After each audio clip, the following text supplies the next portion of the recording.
Hello everyone. आप सभी का अपने चैनल कॉन्सेप्चुअल जियो में स्वागत है।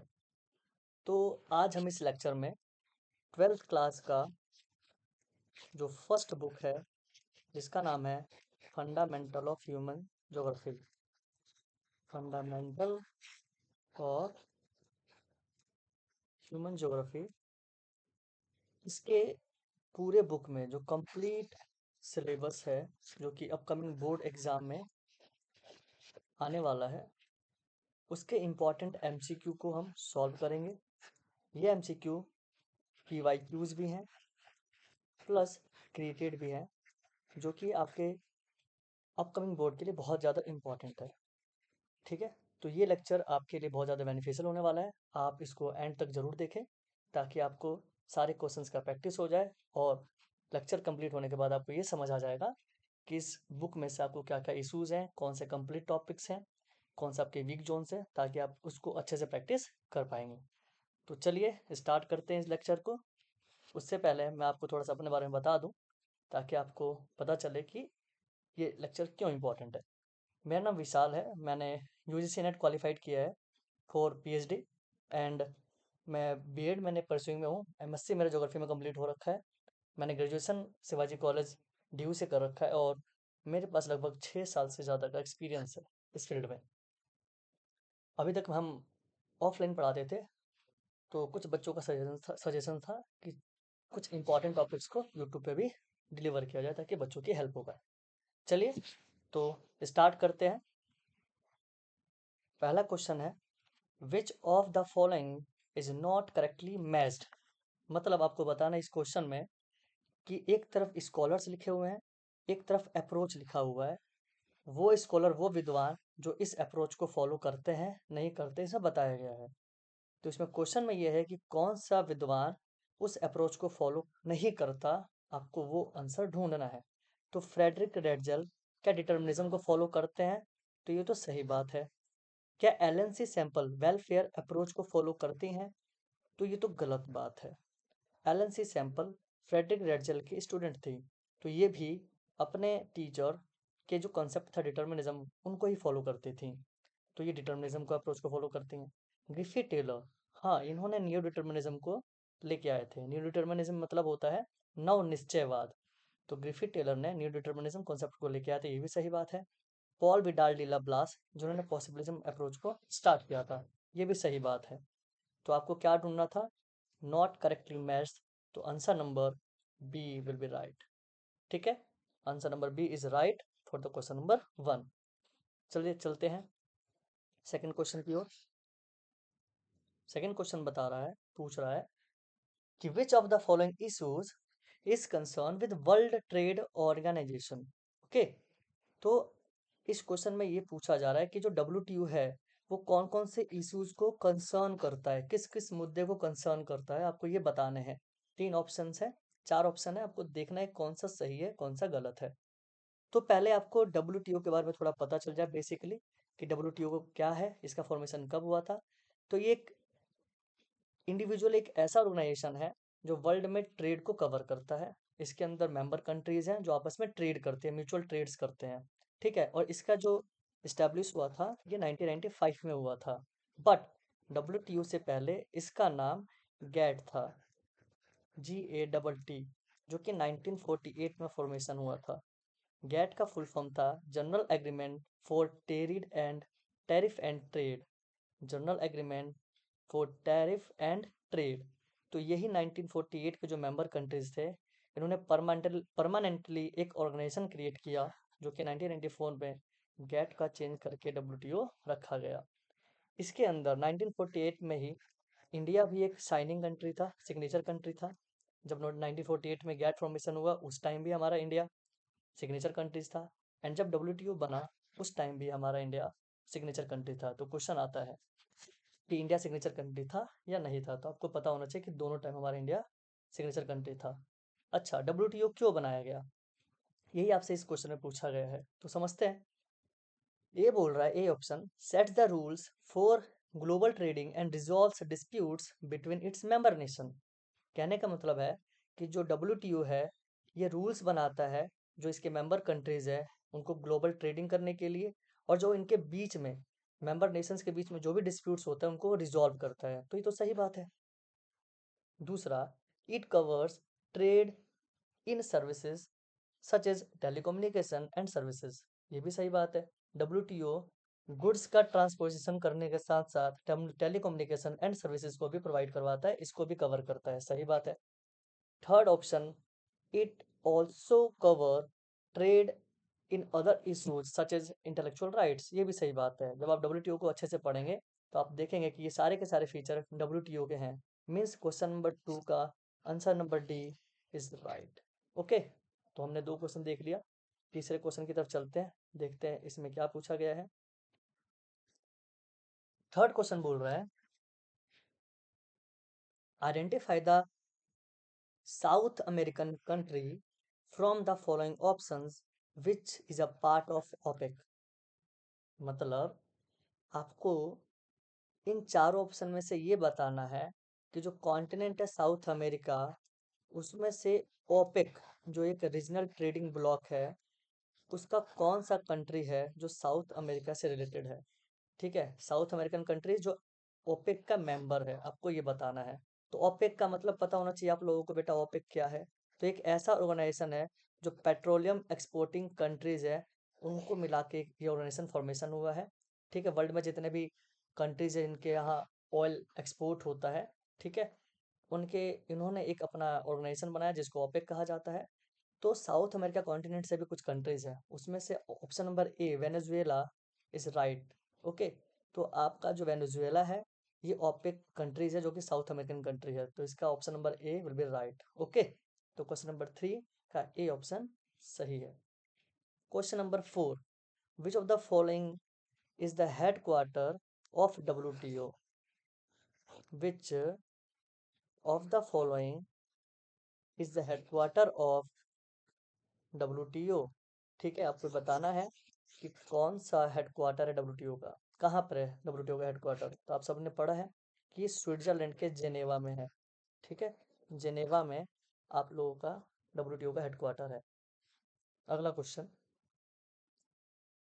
Which of the following form the basis of international trade. जो इंटरनेशनल ट्रेड है उसके लिए क्या क्या बेसिस है जिसकी वजह से ये ट्रेड इस्टेब्लिश हो पाता है, क्या क्या इंपॉर्टेंट चीज़ें हैं जिसकी वजह से इंटरनेशनल ट्रेड होता है, आपको ये बताना है।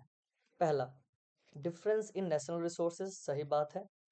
अगर पूरे वर्ल्ड में हर एक कंट्री के पास सारे रिसोर्सेज अवेलेबल होते और उनके लोगों की जो डिमांड है वो नेशन अपने लोगों की डिमांड को कंप्लीट करवाता, तो क्या वो ट्रेड करते वो ट्रेड किसी अदर कंट्री से? तो आंसर होगा नहीं। ट्रेड तभी स्टेब्लिश होगा जब एक कंट्री के पास कुछ रिसोर्सेज हो और बी कंट्री के पास कुछ अदर रिसोर्सेज हो, बट दोनों ही कंट्री को सारे रिसोर्सेज की नीड हो उनके लोगों को। तो ये आपस में क्या करेंगे, एक अपने सामान को दूसरे कंट्री को बेचेंगे और दूसरे कंट्री से अपना सामान जो उनका इंपॉर्टेंट सामान है, रिसोर्सेज है, उनसे वो परचेज करेंगे। तो आपस में ऐसे म्यूचुअल ट्रेड स्टेब्लिश होता है और यही बड़े लेवल पर इंटरनेशनल ट्रेड हो जाता है बेटा। तो difference in national resources is right. Population factor, ये भी एक इंटरनेशनल ट्रेड का बेसिस है, क्योंकि फाइनली आपको पता है ट्रेड किसके लिए हो रहा है, ट्रेड हो रहा है पॉपुलेशन के लिए। ठीक है, तो पॉपुलेशन अगर नहीं रहेगी तो ट्रेड कैसे स्टेब्लिश होगा, पॉपुलेशन ही डिमांड नहीं करेगी तो ट्रेड कैसे होगा। तो पॉपुलेशन एक ऐसा फैक्टर है जो वॉल्यूम का, है ना, क्वांटिटी का, कितना क्वांटिटी में कितने वॉल्यूम में ट्रेड हो, तो सबसे इंपॉर्टेंट फैक्टर पॉपुलेशन फैक्टर है। तो ये भी सही बात है, बी भी सही है। C option, extent of foreign investment, कहने का मतलब है कि जिस कंट्री में ज़्यादा, जैसे इंडिया है, बी, ये ए कंट्री इंडिया हो गया और बी कंट्री कोई अदर कंट्री हो गया। ए कंट्री ने क्या, इंडिया कंट्री ने जो है इसके पास अदर कंट्रीज से इन्वेस्टमेंट हो रहा है फॉर द ट्रेडिंग पर्पस। ठीक है, अदर कंट्रीज के जो कंपनीज है वो इंडिया में अपने कंपनीज को स्टैब्लिश कर रही है, इन्वेस्टमेंट कर रही है, तो उसे कहते हैं फॉरेन इन्वेस्टमेंट। तो जितना ही ज़्यादा फॉरेन इन्वेस्टमेंट होता है उस कंट्री का ट्रेड स्टैब्लिश अच्छा हो पाता है। तो ये भी सही बात है, तो सी ऑप्शन भी सही है।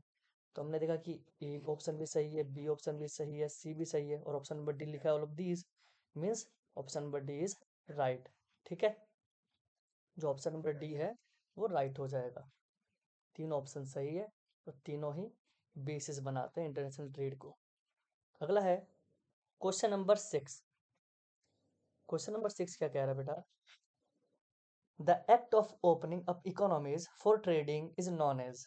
मतलब कोई एक कंट्रीज अपनी इकोनॉमी को ओपन कर रही है अदर कंट्रीज के लिए, तो इस एक्ट को, इस प्रोसेस को क्या कहते हैं और ये क्यों होता है एक्चुअली में? तो आपको ये पता होना चाहिए, एलपीजी फॉर्मेशन आपने पढ़ा होगा इंडिया में। एलपीजी क्या होता है? Liberalisation, privatisation and globalisation. Liberalisation में क्या होता है बेटा कि जो वर्ल्ड की जो कंट्रीज हैं, उनकी जो इकोनॉमीज हैं वो क्या करती हैं, अपने ट्रेड को इम्प्रूव करने के लिए, अपनी कंट्री की इकोनॉमी को इम्प्रूव करने के लिए अदर कंट्री को, अपने इकोनॉमी को ओपन कर देती है, ताकि अदर कंट्रीज के जो कंपनीज हैं वो अपने सामानों को उस कंट्री में जाके बेच पाएँ, अपनी कंपनीज को इस्टेब्लिश कर पाएँ और वहाँ के जो लोकल प्रोडक्ट है उनके साथ कॉम्पिटिशन कर पाएँ। ठीक है, उसे हम क्या कहते हैं? Trade liberalisation. तो यही क्वेश्चन ही है कि ओपनिंग ऑफ इकोनॉमिक्स को क्या कहा जाता है, तो इसे कहते हैं ट्रेड लिबरलाइजेशन। तो इसका option number A is right. Question number 7। Through which of the following oceans does the big trunk routes run. Big जो ट्रंक रूट है, बिग ट्रंक रूट कौन से ओशन में है, आपको ये बताना है। बिग ट्रंक रूट तो आपको पता है, जैसे इमेजिन करिए कि नॉर्थ अमेरिका है, ये साउथ अमेरिका है, ये यूरोप है, ये अफ्रीका है। इनके बीच में वाटर बॉडी है। इस वाटर बॉडी का नाम है, एक ओशियन है जिसका नाम है नॉर्थ अटलांटिक ओशियन। इस नॉर्थ अटलांटिक ओशन के नॉर्दर्न पार्ट में नॉर्थ अमेरिका कॉन्टिनेंट के साथ यूरोप का बहुत ज़्यादा ट्रेड होता है। इसलिए नॉर्थ अमेरिका जो नॉर्थ अटलांटिक जो ओशन है वो सबसे बिजिएस्ट सी रूट है। इसी वजह से इसका नाम बिग ट्रंक रूट भी रखा गया है। तो बिग ट्रंक रूट कौन से ओशन में अवेलेबल है? तो नॉर्थ अटलांटिक, इस रीजन में। तो answer number B is right. Question number 7 का option number B is right. ठीक है, क्वेश्चन नंबर 8।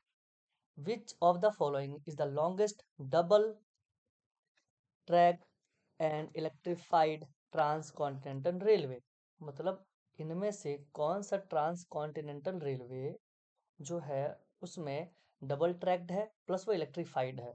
तो आप लोगों ने पढ़ा है इंडिया मतलब वर्ल्ड वाली बुक में, है ना, ट्रांसपोर्ट एंड कम्युनिकेशन वाले चैप्टर में, कि रेलवेज के अंदर कुछ इंपॉर्टेंट रेलवे लाइन है जो बड़े बड़े कंट्रीज को अपने ईस्ट से वेस्ट को बाय रेलवे कनेक्ट करती है। उसमें से जो इम्पोर्टेंट, इसी कनेक्शन को हम ट्रांस कॉन्टिनेंटल रेलवे कहते हैं, टीसीआर, ट्रांस कॉन्टिनेंटल रेलवे। तो ये जो टीसीआर है, इसके कुछ इंपॉर्टेंट टीसीआर है ट्रांस कॉन्टिनेंटल रेलवे। वर्ल्ड में 3 इंपॉर्टेंट है। ट्रांस कैनेडियन है, एक ट्रांस साइबेरियन है और एक ट्रांस ऑस्ट्रेलियन है। 3 है ना। हिंदी में कहते हैं पार कैनेडियन, पार साइबेरियन और ऑस्ट्रेलियाई पार महाद्वीपीय रेल मार्ग। ये जो तीनों रेल मार्ग है, रेलवेज हैं, इनमें से कौन सा रेलवे जो है वो डबल ट्रैक्ड है प्लस इलेक्ट्रीफाइड है? तो आंसर नंबर सी, ट्रांस जो साइबेरियन रेलवे है जो कि रसिया में अवेलेबल है, ठीक है, वो डबल ट्रैक्ड है प्लस इलेक्ट्रीफाइड है। तो ये बहुत इंपॉर्टेंट है। तो आपको ये, आपका ये होमवर्क है, आपका ये काम है कि आपको जो तीनों रेलवेज है ट्रांस कॉन्टिनेंटल, इसके फीचर्स को अच्छे से पढ़ेंगे। अगर फिर भी आपको समझ नहीं आएगा तो मुझे यूट्यूब के जो कमेंट बॉक्स होते हैं, मैसेज बॉक्स होते हैं, आप उसमें कमेंट करके बता सकते हैं, पूछ सकते हैं इस टॉपिक के बारे में। और इसके ऊपर अगर कोई लेक्चर बनाना हो तो भी आप बता सकते हैं। इस क्वेश्चन में पूरे जो पीडीएफ में जो भी क्वेश्चंस है, जो भी टॉपिक आपको समझना नहीं आएगा, आप उसके बारे में कोई बता सकते हैं, ताकि मैं फर्दर उस टॉपिक पर कुछ लेक्चर आप लोगों को प्रोवाइड करा दूंगा। ठीक है, तो क्वेश्चन नंबर अब 9 की तरफ चलते हैं। क्वेश्चन नंबर जो 9 है वो कह रहा है which of the following activity is not secondary sector activity. कि इनमें से कौन सी एक्टिविटी सेकेंडरी सेक्टर एक्टिविटी नहीं है? तो आप लोगों ने पढ़ा है primary activity, secondary activity, tertiary activity, quaternary activity, quinary activity. Hindi में कहते हैं प्राथमिक क्रियाकलाप, द्वितीयक क्रियाकलाप, तृतीयक क्रियाकलाप, चतुर्थक क्रियाकलाप और पंचम क्रियाकलाप। ये सब क्या है? ये सब आर्थिक क्रियाकलाप है, इकोनॉमिक एक्टिविटी है। तो आप लोगों को पता है कि इकोनॉमिक एक्टिविटी क्या होती है। वो सब एक्टिविटी जो ह्यूमंस के थ्रू होता है और उसके बदले में उनको कुछ मनी मिलता है, कैपिटल प्राप्त होता है, तो उसे कहते हैं इकोनॉमिक एक्टिविटी। और वो जो कैपिटल है, वो जो मनी है, वो अदर अदर एक्टिविटी करने के बाद मिलता है। तो वर्ल्ड में बहुत सारी एक्टिविटीज़ हैं जिसको इजी समझने के लिए हमने 5 मेजर पार्ट में डिवाइड किया है ना? उसका नेचर के हिसाब से, उसके रॉ मटेरियल, इस सब के हिसाब से हमने 5 टाइप में डिवाइड किया, उसको समझना पड़ता है। तो आपको मैं पूछ रहा इस क्वेश्चन में कौन सा सेकेंडरी एक्टिविटी के अंदर वर्क नहीं आता है? तो पहला है आयरन स्मेल्टिंग, दूसरा है कैचिंग फिश, तीसरा है मेकिंग गारमेंट्स और चौथा है बास्केट वीविंग। तो आपको पता है कि सेकेंडरी एक्टिविटी का मतलब होता है रॉ मटेरियल यूज करके इसमें वैल्यू एडिशन किया जाता है, प्रोसेस किया जाता है, फिर तब जाके एक न्यू मटेरियल मिलता है, न्यू प्रोडक्ट मिलता है। उससे इसी पूरे प्रोसेस को हम सेकेंडरी एक्टिविटी कहते हैं, मीन्स रॉ मटेरियल से न्यू प्रोडक्ट बनाना। तो आयरन स्मेल्टिंग में क्या नया प्रोडक्ट बनता है? यस, वो रॉ मटेरियल को आयरन और आयरन ओर से आयरन बना के देता है। मेकिंग गारमेंट्स, जो कपड़े बनते हैं, वो भी प्रोड्यूस हो रहा है। बास्केट वीविंग, ये भी कुछ नया मटेरियल बन रहा है। ये तीनों ऑप्शन तो सेकेंडरी एक्टिविटी है। जो ऑप्शन नंबर बी है कैचिंग फिश, ये सेकेंडरी एक्टिविटी नहीं है, ये तो प्राइमरी एक्टिविटी है। ठीक है, तो इसका ऑप्शन नंबर 9 इज करेक्ट, क्योंकि इसमें पूछा गया है कौन सा सेकेंडरी एक्टिविटी, सेकेंडरी सेक्टर का एक्टिविटी नहीं है। ठीक है, आगे देखते हैं।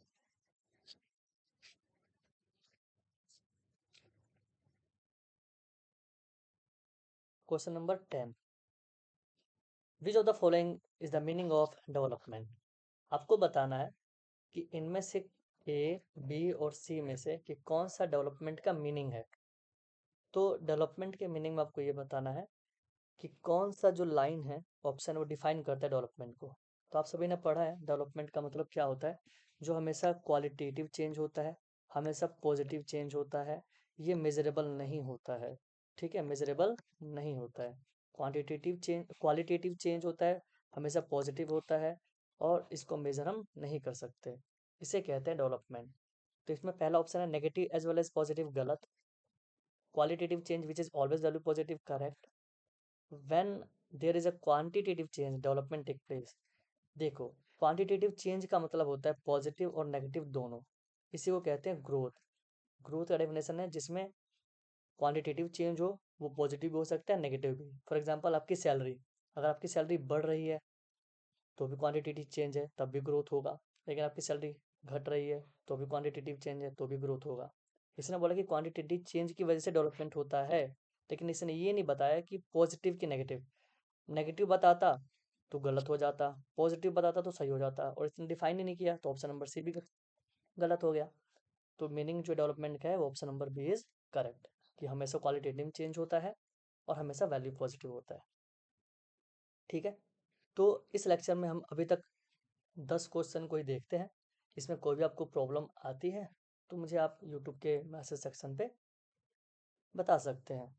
और भी कोई लेक्चर चाहिए किसी टॉपिक पे, 11th क्लास, 12th क्लास, कोई भी सब्जेक्ट हो आर्ट्स का, तो आप मेरे को बता सकते हैं, ताकि उसमें फर्दर मैं वीडियो बना दूँ, जो कि आपके जो अपकमिंग एग्ज़ाम है, बोर्ड एग्ज़ाम, उसमें आप अच्छे मार्क्स को ला पाएँ। ठीक है, थैंक यू। आप इस वीडियो को ज़्यादा से ज़्यादा शेयर करें और इस चैनल पे ज़्यादा से ज़्यादा सब्सक्राइब करें, ताकि आपको और आपके फ्रेंड्स को हेल्प हो पाए। Thank you.